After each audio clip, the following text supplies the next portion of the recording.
This is absurd. I've spoken with His Royal Highness nearly every day for the past 12 months. He's often said that I've almost become one of the family, and that's what I feel. I've come to adore those children. It breaks my heart to leave them. And now, on my last day, you're telling me I can't see him. You're asking me to pack up my tent and leave like a thief in the night. My dear lady, Baron, I will not do it. I wish to see the prince. And it's not only to make my farewell in a civilized fashion. I have something I must say to him. Say it to me, Miss Froy. I can assure you I'll pass it on to His Royal Highness the moment he returns to the palace. That won't be for some days, This but isn't something I wish to entrust to a third party. Where exactly has he gone? Miss Froy, it grieves me to say so, but I must point out that your position here has somewhat changed in the last few days. As governess to the royal children, you did enjoy the prince's confidence. You mean now, because I'm leaving? I mean because you're proposing to come back. I don't quite understand. Miss Froy, it cannot have escaped your attention that the prince is beset by enemies. You mean Herr Hitler and those dreadful Nazis? I mean closer to home. I mean the people who are plotting to overthrow the government and the royal family and substitute some form of so-called democracy. Really, Baron, you mustn't talk to me about politics. I know nothing at all about them. That is your only saving grace. What on earth do you mean? I mean, dear lady, that if for 1 second I believed you had a political motive for what you're proposing to do, you wouldn't be traveling back to England this afternoon, but standing trial. Baron Hofmeyer. Oh, yes, Miss Froy. Am I mistaken, or have you been in communication with a certain Jan Pasterek? But that's exactly what I want to talk to His Royal Highness about. Mr. and Mrs. Pasterek have asked me to come back next year as governess to their 4 children, 3 girls and a lovely little boy. Enchanting. And I do so love your country, Baron. Surely His Royal Highness would have no objection to my returning to Zabrovnia to work Miss for Froy, them. you are either very stupid, and I don't believe you're that, or incredibly naive. Aren't you aware that Jan Pasterek is the leader of the Social Democratic Party? That he is the man behind these plots? Oh, no. Oh, Baron Hofmeyer, surely not. Yes, Miss Froy. You must take my word for it. And now, I really must ask you to leave. At once, please, Miss Froy. Oh, but Baron, this makes it all the more vital that I speak with the prince. I must explain. I simply must. Where is he? Miss Froy, as I've been trying to tell you, His Royal Highness has left the capital. He is not here, and he won't be back for at least 3 days. By that time, I trust you will be safely home in England, and your stay with us will... Miss Froy, if you don't mind... But that is the prince. That's the prince's voice. Hofmeyer, gib es a Dovink. Miss Froy. Your Royal Highness, I'm so glad to see you. My dear Miss Froy. Baron Hofmeyer here was trying to tell me you weren't in the palace, but I couldn't leave without saying a proper goodbye. You've all been so good to me. But we are devastated to see you leave. The children will miss you terribly. We all will. You're so kind. There is one other thing, Your Royal Highness. I've been given the opportunity of returning to Zabrovnia. My dear Miss Froy, word had reached me, and you cannot imagine how it grieved me to learn that you'd been misled by the agitator Pasterek. He's so very plausible. But I'm quite sure you wouldn't consider distressing me by even thinking of serving in his household. Of course not, sir, if you don't wish it. And now, dear Miss Froy, farewell. I wish you a safe journey home.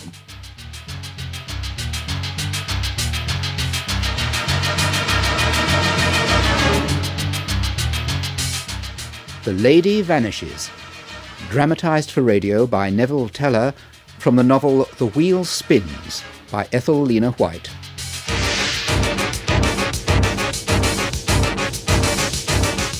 With Rennie Asherson as Miss Froy, Jenny Funnell as Iris Carr, Mark Payton as Maximilian Hare, and Mark Tandy as Professor Wilberforce.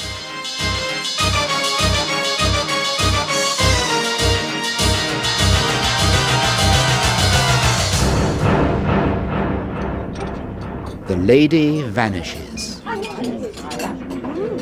Excuse me. Excuse me. Is there anyone English in this restaurant car? Anyone? Can I be of help? Oh, thank God. I'm sure there's some horrible mistake and I can't speak a word of this wretched language. Don't worry, I speak the lingo. What's the trouble? May I offer my services as interpreter? Oh, he's no good. He only knows grammar. I can swear in the vernacular, and we may need a spot of profanity. Now then, why don't you sit down and tell us what's happened? Oh, thank you. And thank heaven for someone who can understand what I'm saying. Would you like something to drink? Coffee, fruit juice? Oh, nothing, thank you. Oh, God. Where shall I begin? Listen, an Englishwoman has disappeared from the train. Oh, you must believe me. She's a real person. But the Baroness says that... Oh, dear. You're in a terrible state, Miss... What is your name? I'm Iris Carr. My name's Hare. Much too long for you to remember. Better call me Maximilian. Though I will answer to Max. My name's Wilberforce. I call him the Prof. He's the genuine article, incidentally. Holds the chair of Slavonic and East European Studies somewhere. I forget quite where. Cambridge University. Oh, there now. I had an idea it was somewhere I should have remembered. Now, Miss Carr, perhaps you could give us a more coherent account of what has happened. I really don't know where to begin. There's some very good advice in Alice in Wonderland. Begin at the beginning. Wonderland. That's just it. I feel as though I've somehow slipped out of the real world. Or been pushed. Miss Carr, really?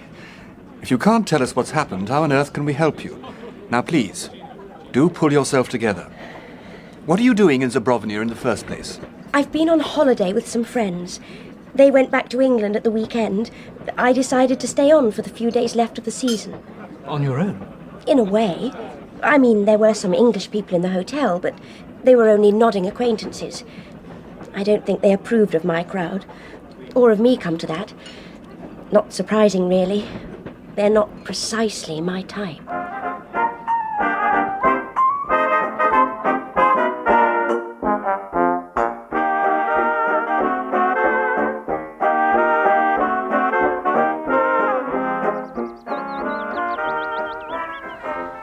I must say, I'm looking forward to seeing my garden again. Our garden, Evelyn, dear. I do have an equal share in the property. And as a matter of fact, I do most of the gardening. You're always so literal, Rose. You must forgive my sister, Vicar. She gives the impression we're always at each other's throats. Nothing could be further from the truth. I'm sure. This landscape is quite spectacular, of course, but Suffolk is so beautiful at this time of year. Well, what I'm looking forward to is sitting in a really comfortable chair again.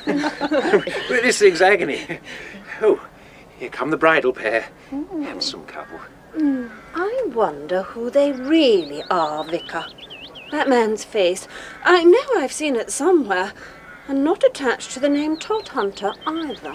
Oh, my sister's off again, Mr. Barnes. Perhaps he's a film star, Rose dear. Oh, do you think so? How exciting! I love the pictures. Do you go often, Miss Floodporter? As often as she can, Mrs. Barnes. No, he's not a film star. I'd certainly recognise someone I'd seen in the cinema. But there's some mystery about those two. I feel it. So do I. I wonder, do you think they're really married? Perhaps they're wondering the same about you, Edna, my dear. Isn't it simpler to believe that we're all what we say we are? Even parsons and their wives? I think I'll stroll down to the village to say goodbye to my friends. See you all later. How can he talk to them when he doesn't know the language? Oh, he makes them understand. Sympathy, you know, and common humanity. Hello, my dear. Left all alone? Yes, by choice. Aren't you lonely? Not at all. I'm enjoying my own company. Are you travelling back to England on Tuesday? That's right. It's a long journey, and they usually try to pack too many passengers into the last good train of the season. Would you like to join Mr. Barnes and me? We could travel together. Thank you, but I really would prefer to be on my own. Just as you wish, my dear. I hope you have a pleasant journey.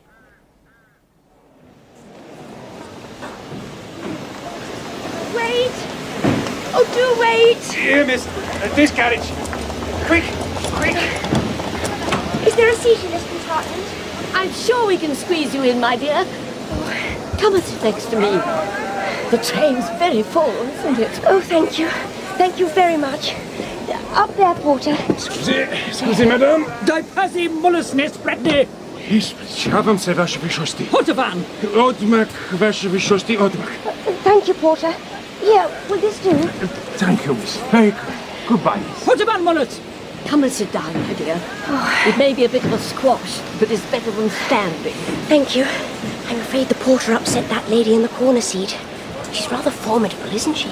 She's the Baroness von Zoenstein, and she called him an oaf twice. Good heavens. Can you speak the language? Oh, quite a bit. Do you know Zabrovnia well? Quite well. I've been living here en famille for the past year. In fact, the Baroness is a member of the family. It's not wise to mention names, but I was governess to the highest in the place. I wonder if she speaks English. Excuse me, madam. Do you happen to speak English? Huh. Apparently not, though I bet she does. But I don't think anyone else in this compartment does. I think you're right. You'll just have to put up with me until we reach Trieste.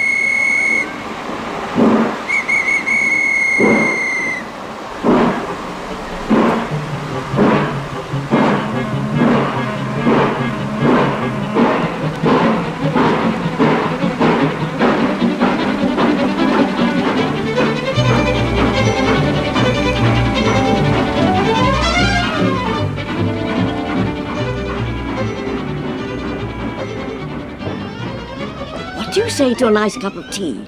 Shall we make our way to the restaurant car? What a good idea. Excuse me. Sorry.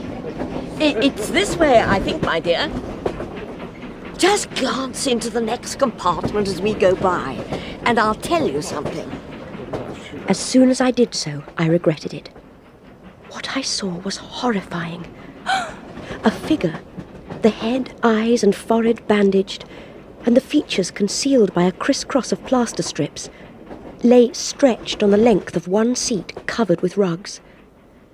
I tried to imagine what sort of mutilation a face must suffer to be bandaged like that, and I shuddered. A nun sat by the figure, and a man with a black spade beard was talking to her. You recognize that man, my dear?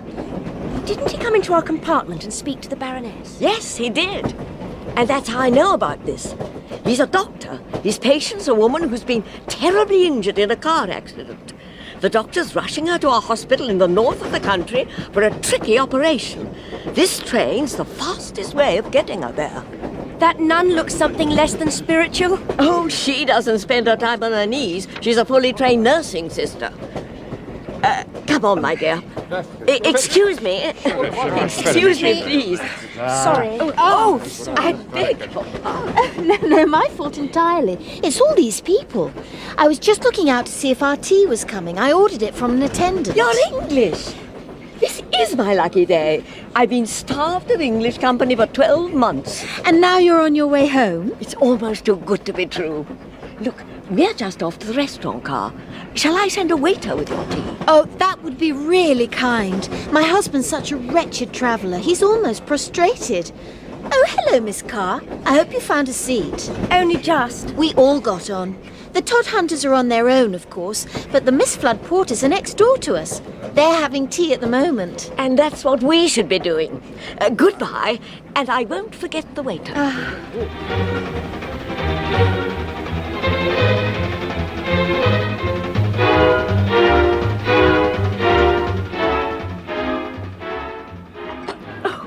Isn't all this fun? Milk, please. Why do you like it? It's travel. We're moving. And best of all, we're on our way back home. Now, my dear, I noticed that English lady called you Miss Carr. But what's your Christian name? Iris. How lovely. I'm afraid Winifred pales into insignificance beside the thought of that lovely flower. I'm Winifred Froy. It seems rather late in the day to say how do you do. Yes, I feel we're quite old friends. Me too, even though I know nothing about you. Oh, there's not much to know. I've been doing a year as governess to the children of... No, I'd better not say. But there's no one more important in Zabrovnia. You can have no idea of the power of my late employer. What he says goes. Isn't that rather, well, degrading? I suppose it is. But that's how things are in this part of the world. After a time, one becomes quite spineless. And that's not English, Iris, is it? Oh, it'll be lovely to be home. Father and Mother are as excited as children. You still have your parents? Oh, yes. A little frail, but still going strong. And so is Sock. Sock? Short for Socrates. He's an old English sheepdog. Mother says she's sure he knows I'm coming home. The old duffer trots off to meet every train and then comes back with his tail down, the picture of depression. The parents can't wait for his reaction when I do arrive. I'd love to see him. Those two ladies over there. I'm sure they're English. Where? Oh, yes, the Flood Porters. They were at our hotel. They're sisters. Well, I suppose we'd better be getting back. Though I can't say I relish spending the next few hours in the company of that appalling grande dame. The Baroness. A bit overwhelming, perhaps, but quite kind-hearted beneath it all, and very generous. Really? Oh, yes. There was some muddle about my place on the train. I booked second class, but there wasn't a single seat left. Do you know, the Baroness paid the difference, so that I could travel first class in her carriage. Did she? She said she was sure my late employer would have wished it. Really kind. Well, shall we make a move?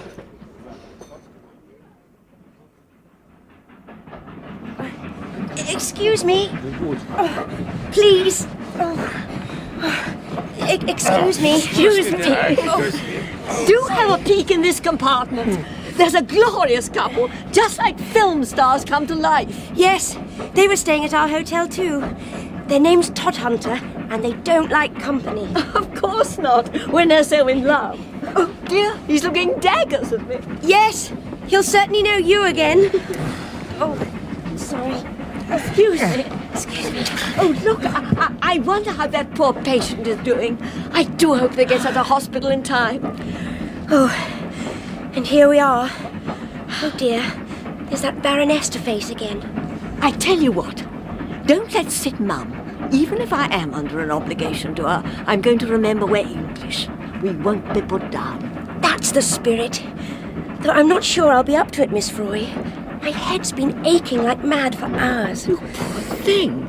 I thought you were looking a little poorly.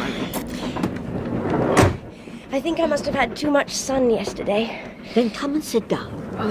You'd better not have dinner in the restaurant car. I tell you what, I'll bring you something later. Now, why don't you get a little nap? You'll feel much better when you wake.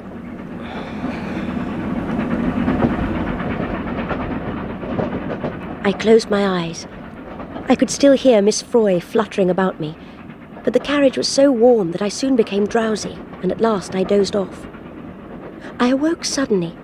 I don't know why. My head was still throbbing. I turned it to ease the pain. Miss Froy wasn't beside me. To be honest, I was rather glad. I didn't feel up to making conversation. None of the other passengers took the slightest notice of me. The Baroness slept in her corner. The others sat silent.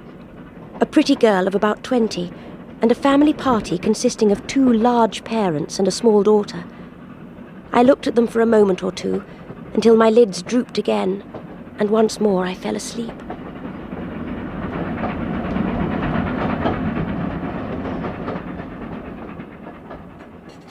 The next time I woke, it was pretty dark.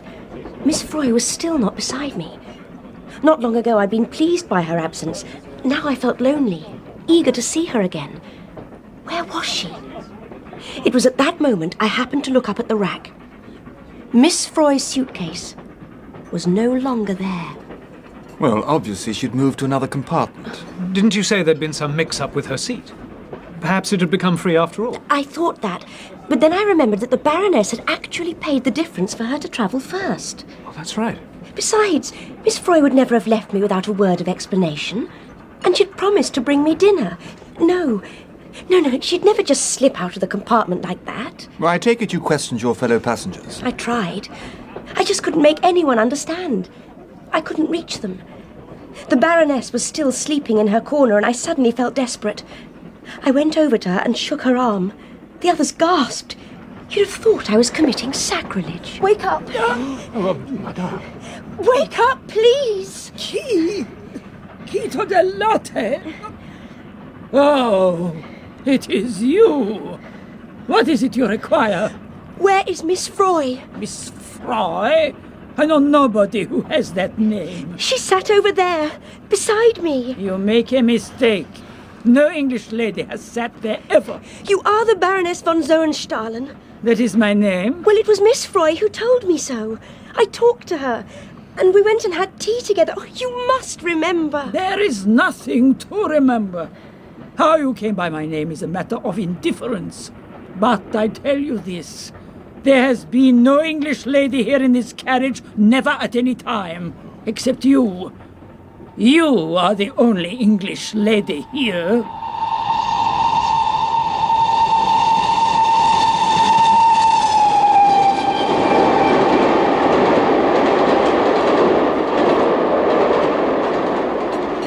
You're saying the Baroness denied that this Miss Froy was ever in the compartment? Precisely. I was literally dumbfounded. I couldn't say a word. I simply couldn't understand why she should say such a thing. So you came looking for help and ran into us two? Not at once. I was certain she was somewhere on the train. So I went to find her. Bully for you. It didn't do much good. The corridor's so jam-packed that getting through is like swimming in a sea of treacle. All I could see was a blur of faces, and my head was giving me hell. Still is, come to that. Poor you. After a bit, I reached the compartment with that vicar, Barnes, I think his name is, and his wife. He looked dreadful. Why, it's Miss Carr. I'm terribly sorry to bother you, but I'm looking for my friend. Oh, yes? You remember her? She sent the waiter with your tea. It was very kind of her. Will you give her my special thanks? When I find her, she left the compartment some time ago, and she hasn't returned. Well, she can't have left the train, so she's bound to be back soon. Well, can I find her for you? Certainly not, Kenneth. Don't be absurd. You're in no fit state to go traipsing round the train. Just look at you. In any case, you don't know what she looks like. Oh, that's true. Oh, isn't it humiliating to be such a wretched traveller? I'm sorry, my dear. I'd be more hindrance than help. So I didn't pursue it. I then went down the complete length of the train, and then came back here to the restaurant car to see if anyone could help me.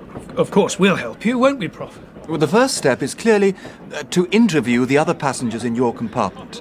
If the lady hasn't returned by the time we've done that, I may consider calling the guard and asking for an official examination of the train. Oh, thank you, Professor Wilberforce.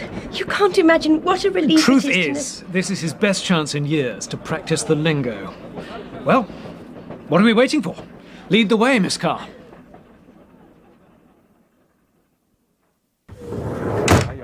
Miss Carr, you appear to have made an extraordinary mistake.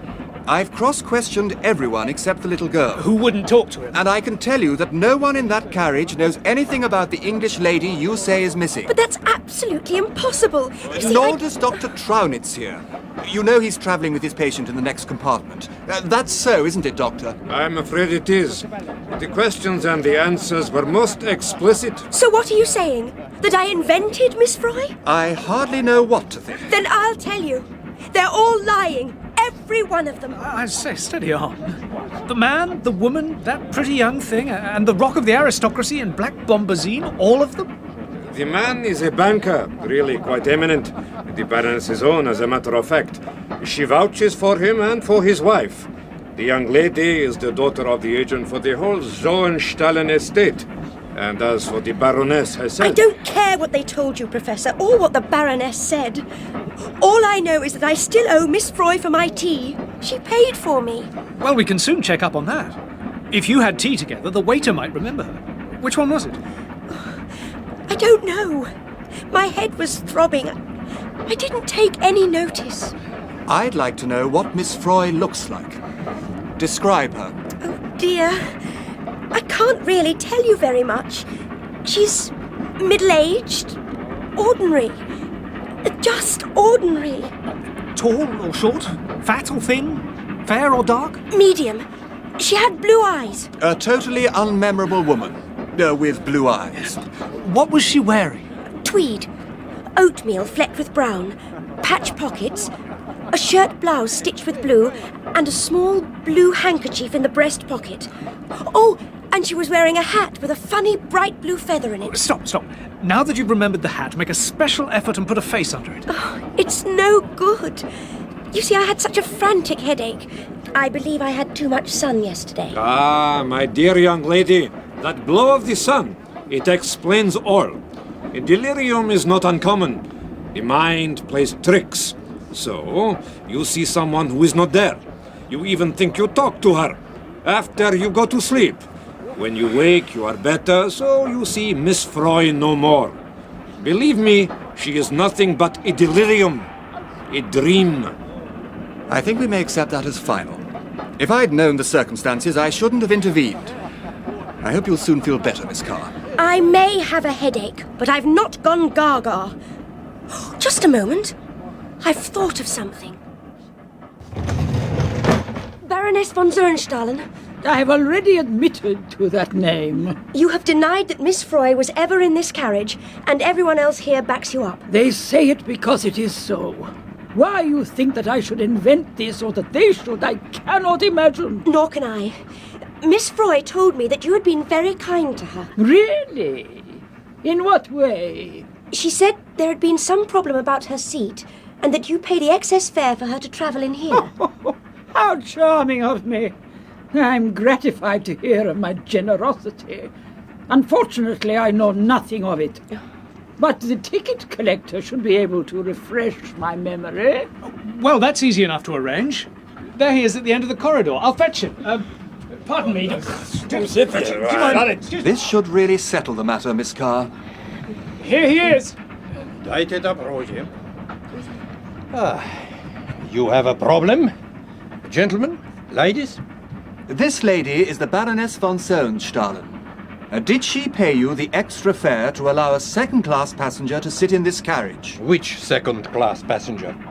An English lady, middle-aged. She wore a hat with a feather. Where is she? Let me see her ticket. That's just the problem. She's vanished.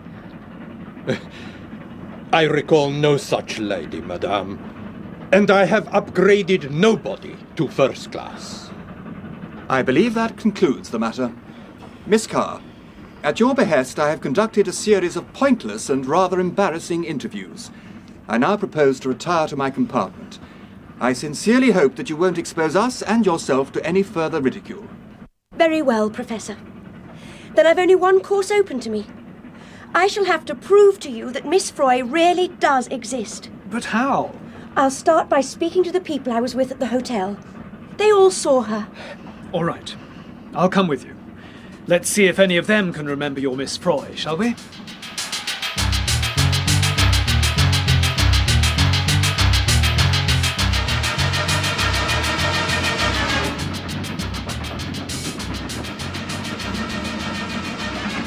Who's the girl looking in? One of the mob from the hotel. Help? Mr. Todhunter, my name's Iris Carr. You remember me from the hotel, I'm sure. An Englishwoman called Miss Froy has disappeared from the train. You'll help me find her, won't you? I'd be delighted to cooperate with you, but who is Miss Froy? She's middle-aged, ordinary. She peeped in at your window as we went by, and you jumped up and pulled down the blind. I'm sorry, but I've no recollection of any such occurrence. But you saw her. Your wife called your attention to her. You were both annoyed. Miss Carr, we aren't a peep show, and no one looked in. Do you mind if you shut the door? I want to rest before dinner. I'm sorry, Miss Carr, but I can't recall your companion. Someone may have been with you at the table, but I wasn't wearing my glasses. Neither was I, so I'm afraid we shan't be able to help you. It would be against our principles to identify someone we weren't sure of. How about not raising a finger to help an Englishwoman in danger? What price your principles on that? Danger? What could possibly happen to her on a crowded train? Danger? Who's in danger? Oh, hello, Mrs. Barnes. I'm still trying to find my friend, Miss Froy. You remember? The lady who ordered your tea for you? I suppose you never saw her. The little lady in tweed with a blue feather in her hat. Of course I remember her. We were so grateful for the tea. Oh, Mrs. Barnes.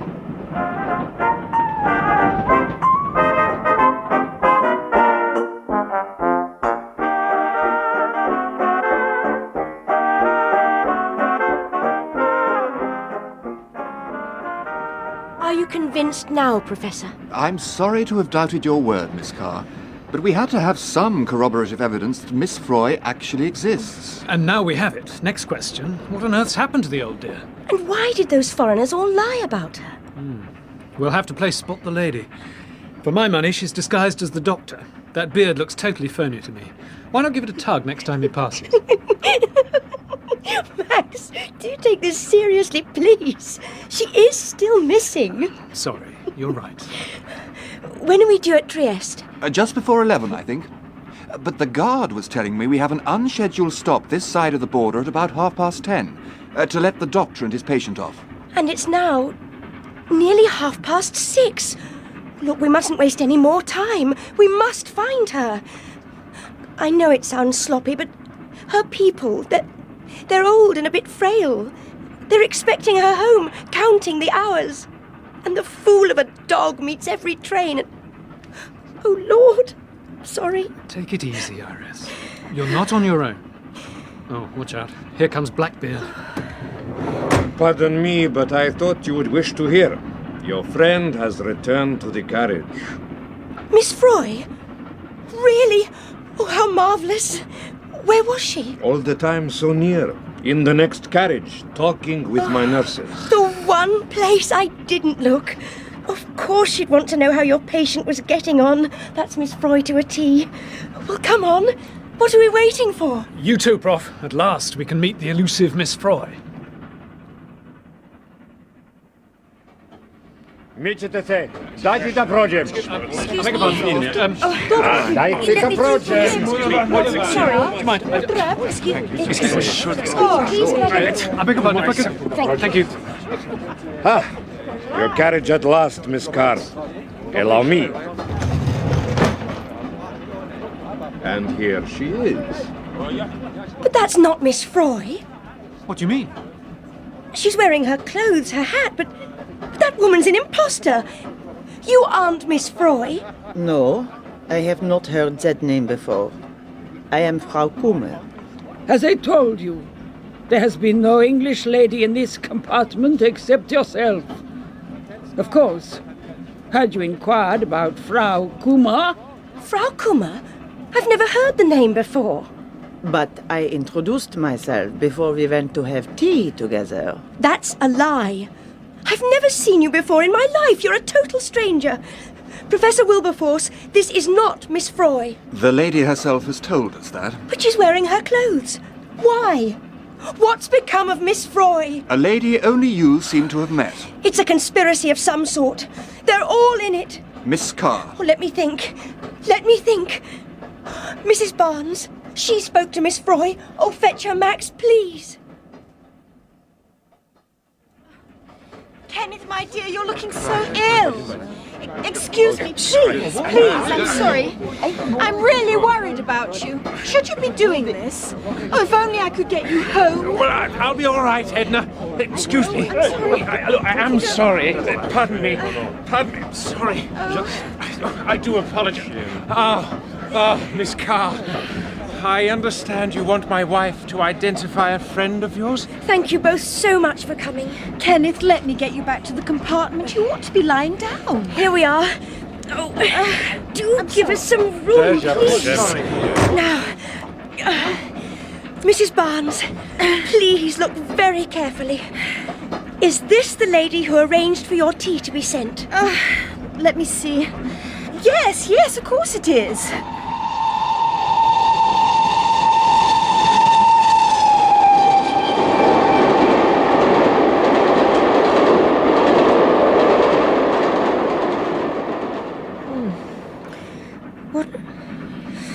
What happened? You fainted, Iris. Nothing serious. So we brought you along to our bunny hutch. But all this is getting on top of you, you know. Max, I want to talk to you. There is a Miss Froy. You must believe me. The trouble is, my head feels like a three-ring circus. I can't even quite remember what I told you and the professor earlier on. I'd like to go over the whole thing with you. What about it? Good idea. One thing has struck me. From what you said, I'm pretty sure your Miss Froy was employed by the royal family. Crown Prince Frederick and his wife. That makes sense. You know the place was in a turmoil just before we left. Was it? Oh, yes. Some politico called Jan Pastrecht was supposed to be threatening a sort of armed uprising. But who knows? It's all plot and counterplot in these mid-European states. I'd have thought they had enough on their hands fending off a Nazi takeover. Word is Herr Hitler has his beady eye on Zabrovnia. Oh, never mind all that. The important thing is you've worked out who Miss Froy's employer was from things she told me. Things I passed on. But, Iris, that proves nothing. It could all apply equally well to Frau Kummer. No. Let's take a cold, hard look at the situation. Go on. You're suggesting that the Baroness has got rid of Miss Froy, never mind why or how, and that the passengers and the ticket collector, being local people, are backing her up. Well, knowing this part of the world, I think they would. But it all seems such a clumsy sort of plot. I mean, dressing someone up as Miss Froy. Ah, but that needn't have been part of the original plot at all. You mean I upset their apple cart, barging into the carriage at the last minute? Exactly. When you first made a fuss about Miss Froy, they'd all denied her existence. But when you said other English people had seen her, they had to produce someone. Oh, Max, you're such a comfort. You see, you believe in Miss Froy too. I'm not saying that, but I do promise to believe in you. Max. So, let's assume a plot inspired by the All-Highest in Zabrovnia and carried out by his relative, the Baroness von Zoenstahlen. In collaboration with that doctor. I don't trust that man. We'll go along with your feminine intuition, in cahoots with the doctor. Let's say they're both under orders to bump off Miss Froy. That instantly discredits all the foreign evidence. You really are rather marvellous. Hang on to the bouquets. Because against all that, we have some really insuperable obstacles.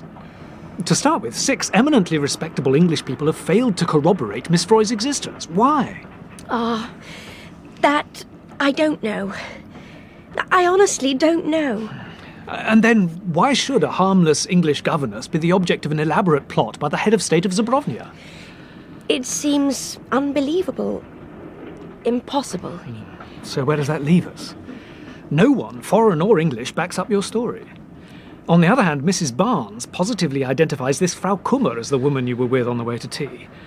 On top of that, you did suffer mild sunstroke yesterday, and you've been feeling the effects all day. Oh dear. So the doctor could be right. It's the sunstroke. I went to tea with that Kummer woman and later dreamt about Miss Froy. Well, that's one logical explanation.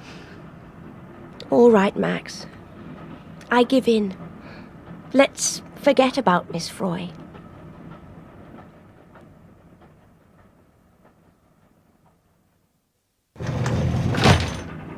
All alone, Miss Carr?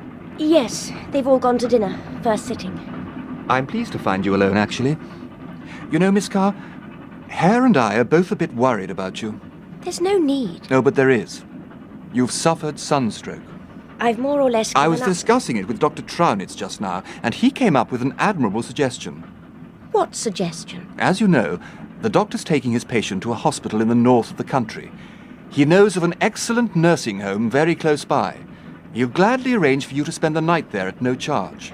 You could have a good night's sleep and continue your journey tomorrow.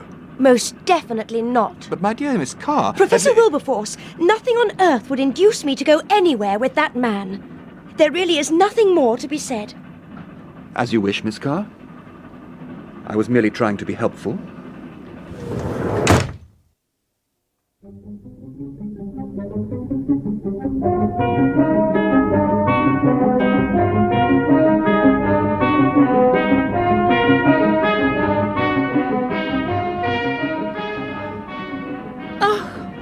Thank God we can drop this Todd Hunter farce before too long. It can't happen too soon for me. I don't know what you're worried about.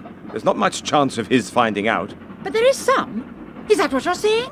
I'd say we were reasonably secure. Of course, one never knows what can happen. I've handled some very odd divorce cases in my time. Divorce? It was perhaps unfortunate there were English visitors at our hotel. Oh.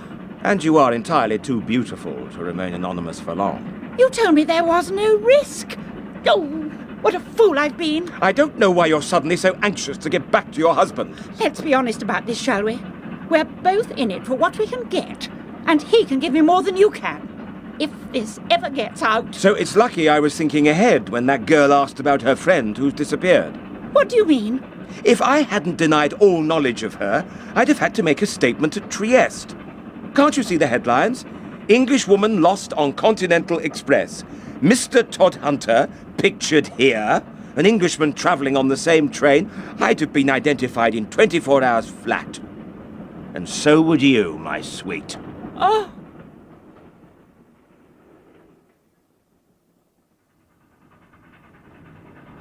I couldn't touch a thing. I'll eat when we get to Trieste. But that's not for another hour. More if we're delayed getting the doctor's patient off the train.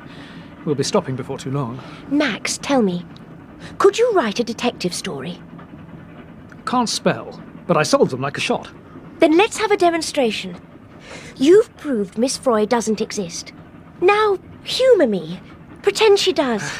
Work out what might have happened to her. You don't give up, I'll say that for you. Let me think. Okay, here goes. The strange disappearance of Miss Froy. Your Miss Froy is a spy who's got some information she's sneaking out of the country. So she's got to be bumped off. What better way than on a railway journey? People stop off, miss connections. By the time anyone got really concerned, the trail would be stone cold. So is the whole train in the plot? Oh no, just the Baroness, the Doctor and the nuns.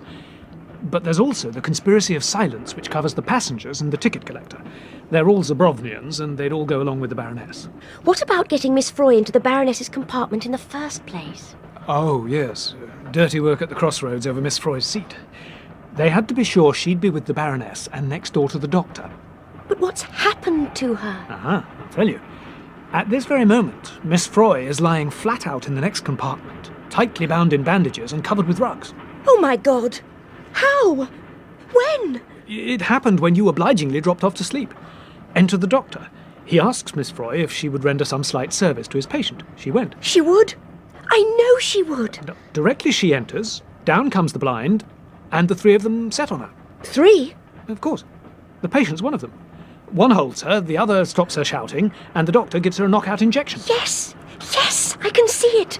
It could have happened. They tie her up, gag her, and lay her out in the place of the false patient.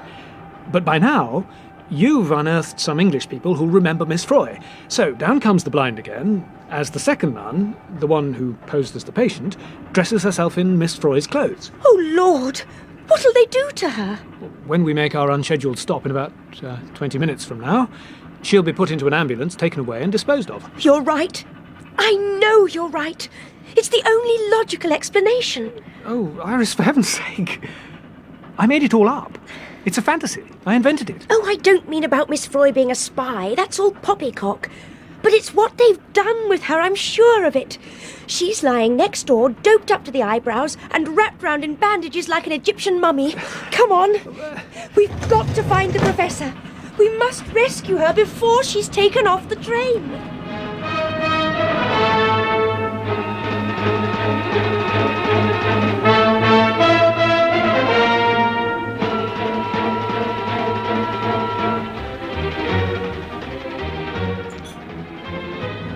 Ah, Miss Carr.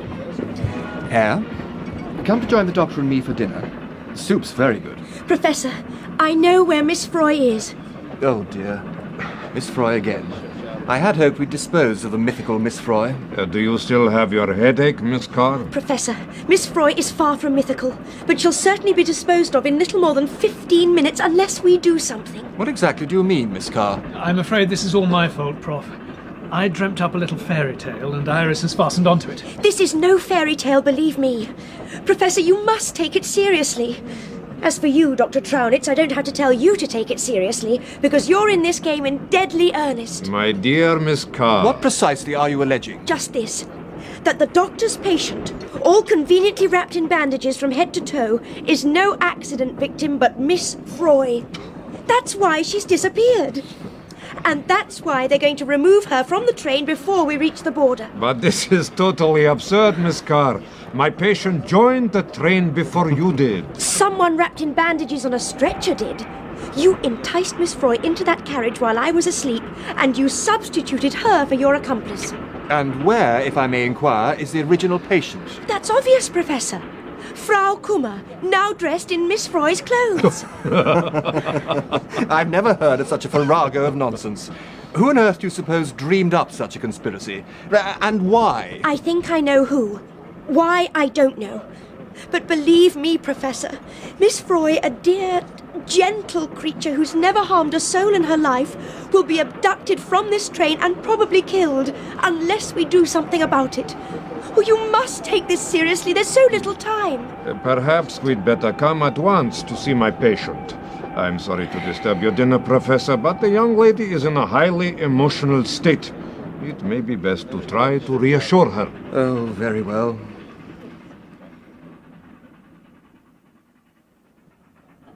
Now, Miss Carr, look carefully at the patient's legs. Can you identify these shoes? You know I can't. You might have better luck if you removed that mask of bandage and showed us her face. I see you don't understand. Beneath these bandages there is no face, only lumps of raw flesh. We shall try to rebuild a face. Let us hope we are successful. The eyes, we must await the oculist verdict. Till then, we dare not expose them to even a flicker of light. It may be total blindness. One eye is only pulp. You look unwell, Miss Carr. I don't believe you. It's all lies. In that case, Miss Carr, why not tear off a strip of plaster and look under the pad of bandages? But if you do, I warn you that bleeding will start again and the patient will die from shock almost immediately. You'll be charged with murder. But since you're so sure of the face under these bandages, take hold of this plaster. Tear it off. Iris, don't. Miss Froy. Miss Froy, can you hear me? If you can hear me, Miss Froy, hold up your hand. Miss Froy, hold up your hand. Max, look. Oh, look, that finger, she's moving. But that's no proof it's Miss Froy. It could be anybody. For heaven's sake, Iris, don't touch those plasters. You can't know it's her. Iris! Miss Carr!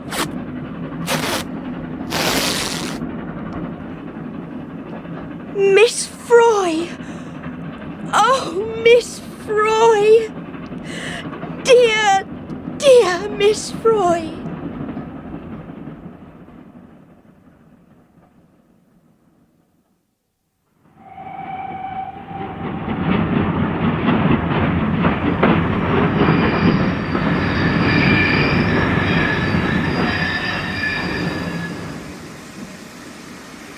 I don't know what's behind all this, Dr. Trownitz, but you have attempted to abduct a citizen of the United Kingdom. If you make any attempt to prevent us from leaving the compartment with this lady, I shall instantly summon help. Bravo, Prof. What's more, if you and your friends are on this train when we reach Trieste, I shall immediately contact the authorities and make quite certain they detain you. My dear Professor, I can assure you that neither the Baroness nor I have any intention of leaving Zabrovnia. In fact, a car is awaiting our party at the moment by the side of the railway track. If you will excuse me... Thank heaven their party will be one fewer than they anticipated. I've more than heaven to thank for that, my dear. If it hadn't been for you...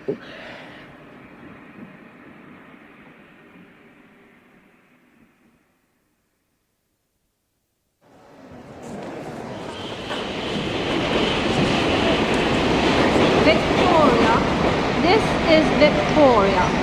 The train arriving at platform 5 is the boat train from Dover. The Continental Express is arriving at platform 5. Oh, excuse me, are you Miss Froy? Yes, I am. You don't know me, Miss Froy. My name's Ian Bretherton. I'm, from the Foreign Office. The Foreign Office? Is it my passport? Is there something? Is there some trouble? Can I help? Are you travelling with this lady? In a manner of speaking. My name's Max Hare. This is Iris Carr. Hello. We've heard from our consul in Trieste. I know you've all had a difficult journey. You could say that again. But I wonder, Miss Froy, if you could spare an hour to come with me to the Foreign Office. My chief, Stephen Yardley, would like a word. Good gracious me! Whatever for? Well, this is scarcely the place to go into details. Perhaps you'd all better come along. Would it be enough to say that it's a matter of national security?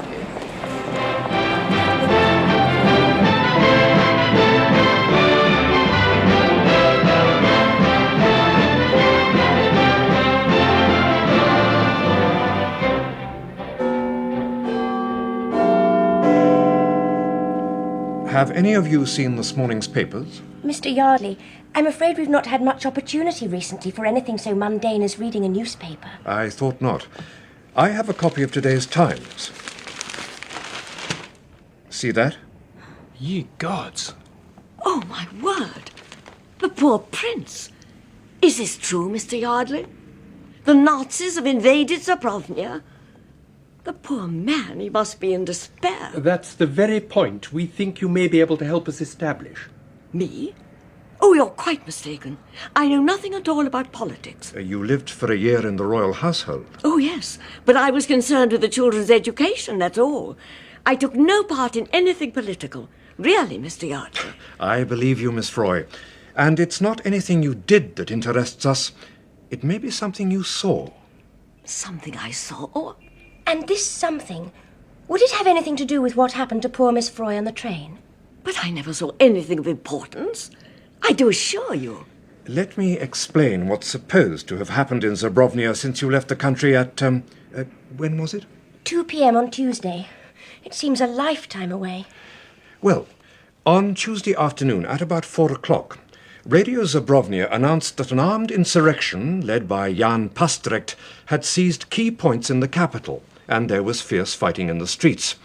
Pastrecht had apparently taken advantage of the absence of the Crown Prince to make his move.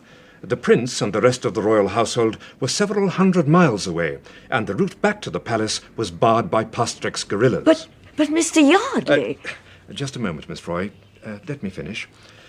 An hour later, the radio reported that government forces were falling back, and some had surrendered. At about 10 o'clock that night, the Commander-in-Chief sent an urgent wire to Herr Hitler, asking for Germany's help to crush the rebellion. Nazi stormtroopers crossed the Zabrovnian frontier at midnight. You were saying, Miss Froy? But this story, it can't be correct. His Royal Highness was in the palace on Tuesday at about midday. I spoke to him myself. Oh, my goodness. Yes, Miss Froy? I went to the Prince's office suite. I'd never done that before. You see, I was leaving in a few hours, and I very much wanted to speak to His Royal Highness face to face. Baron Hofmeyer, his chef du cabinet, I suppose you'd call him, tried to convince me that the Prince wasn't in the capital, that he'd be away for several days. Then His Royal Highness suddenly burst out of his inner sanctum. And that, Miss Froy, was the moment you saw something you shouldn't have seen. You saw Crown Prince Frederick in the capital, in charge of the government, just a few hours before a so-called insurrection and an apparently God-given excuse for the Nazis to march into Zabrovnia. You mean the whole thing's a put-up job? That's what we believe. We think there was a deal. Crown Prince Frederick wants to parade to the world as a neutral, even as a victim. So it was vital for it to appear that he was hundreds of miles away when his commander-in-chief called for German help. The truth is, the Nazis have taken over the country by arrangement, and the Crown Prince will stay on his throne as a puppet. But from the moment Miss Froy clapped eyes on the Prince in the palace on Tuesday afternoon, she was a mortal threat to the whole scheme. The very second you left that room, Miss Froy, the Prince and Hofmeyer must have started their plotting. Bloody woman. We are done for, Hofmeyer. I don't think so, Your Royal Highness. We must simply make quite certain that she doesn't leave the country. She must never cross the frontier. But we can't arrest her without causing a diplomatic incident. Think of the British ambassador. And we can't prevent her getting on that train this afternoon. The children are going to the station to see her off. All right, we let her get on the train. Oh, and then what? You're not a magician, Hofmeier. You can't make a lady vanish. Can I not, Your Royal Highness? Leave it to me. Leave everything to me. And he set the whole thing up in a couple of hours. Some organizer. But now, Miss Froy, thanks to you, we know the truth about the Crown Prince. He can't pose as an unwilling victim of the Nazis. Not to us. We know he's hand in glove with them, and we'll act accordingly. Don't thank me, gentlemen. It's these two young people here you should thank. Especially you, dear Iris. If you hadn't stuck to your guns, I'd never have left Zabrovnia alive. I owe what's left of my life to you. Miss Froy. And now, you two, what are you going to do with the rest of the day? Miss Froy, you're nothing but an old matchmaker. All right, you've talked me into it. Iris, how about dinner and a nightclub? What a lovely idea. I'm game. Pick you up at 7. Now that, Mr. Yardley, is what I call a young man who'll go far. In less than 24 hours, he's managed to find not one, but 2 ladies.